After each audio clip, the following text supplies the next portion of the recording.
Good evening, I'm Jose Cardenas. We'll talk about a unique partnership to improve college success for Arizona students. Thank you for joining us. Two Arizona education groups announced a partnership to ensure college success for students.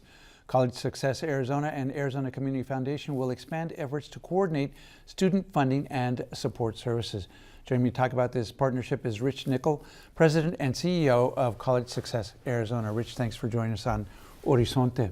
Thanks for having me. So we're going to talk about the partnership that was announced, but before we do that, tell us about College Success. So College Success Arizona was originally started in 2005 as the Arizona College Scholarship Foundation.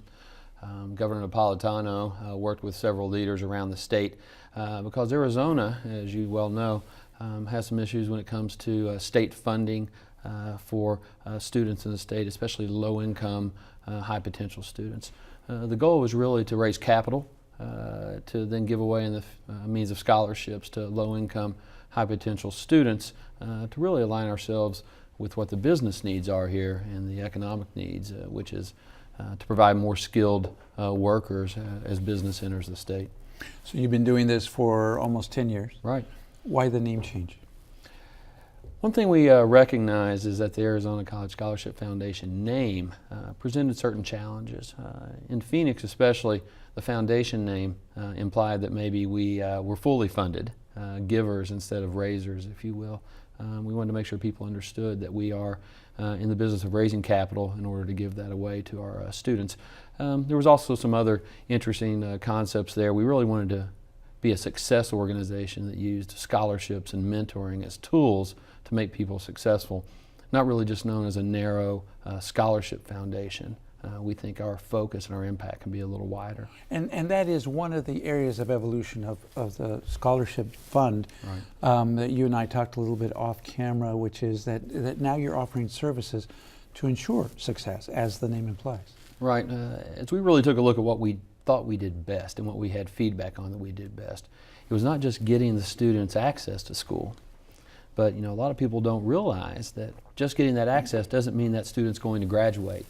As a matter of fact, if a student is marginalized in some way or really not trained, if you will, to how to be successful in college, giving that money really is a good way to get them in, but doesn't ensure one thing. What we intend to do is widen the impact by helping through these really intensive success services, mentoring, advising services, and building relationships with the students as they move in, just to help them through the barriers that a lot of people that may be rural students coming to the big university for the first time, or maybe come from a single parent home where they may have not had a role model that went to college, to kind of help them through some of the things that may happen in the first couple of semesters or first couple of years, to keep them in school and keep them on track to get their degree. Now, this is something you've been doing for a little while. What's going to change now with the announcement of this partnership? Tell us about that. Yeah, so we scholarship students each year, and this year we have about 400 students that we're giving $6,000 apiece, so it's a $24,000 commitment.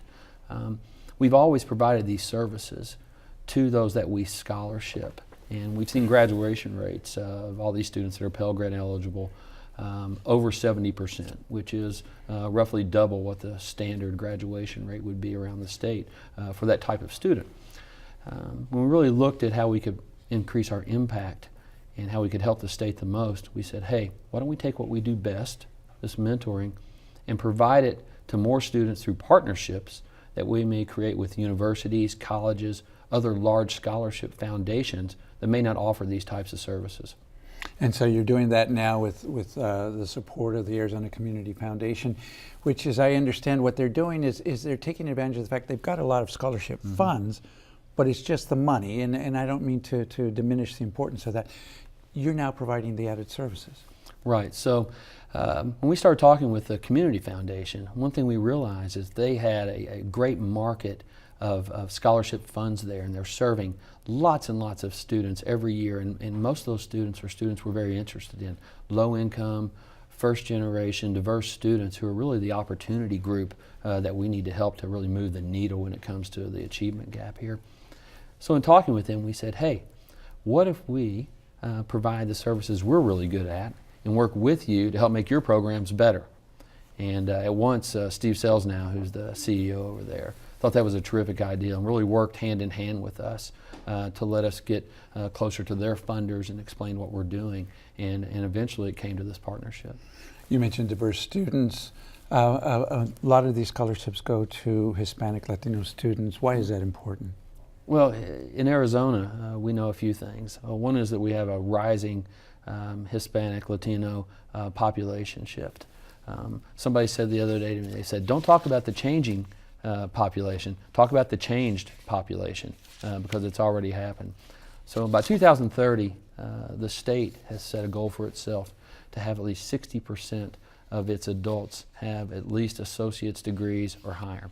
Today, the Latino population 18 to 64 has only a 17% achievement rate of those degrees and certificates.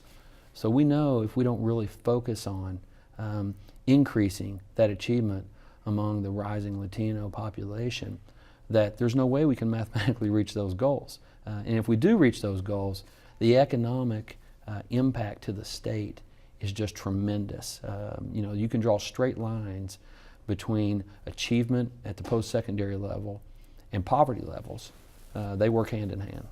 As I understand it, that's one of the reasons why this program is of particular interest to people like the Helios Foundation. Oh, that's right. You know, they understand that you have to work across the continuum of space. So where we kind of fit into this continuum with their support is really taking great high school students that have high potential, have done everything right along the way, but still may not have that opportunity to gain access. We're trying to provide that through scholarships. And then once they get there, we don't want to leave them in a worse shape than which they entered, so we have to make sure they graduate. And Helios completely understands that and has given support not only to us, but organizations across the state to help achieve that goal. Sounds like a great program. Congratulations on the new partnership. Rich Nickel, College Success Arizona, thanks for joining us on Horizonte. Thank you.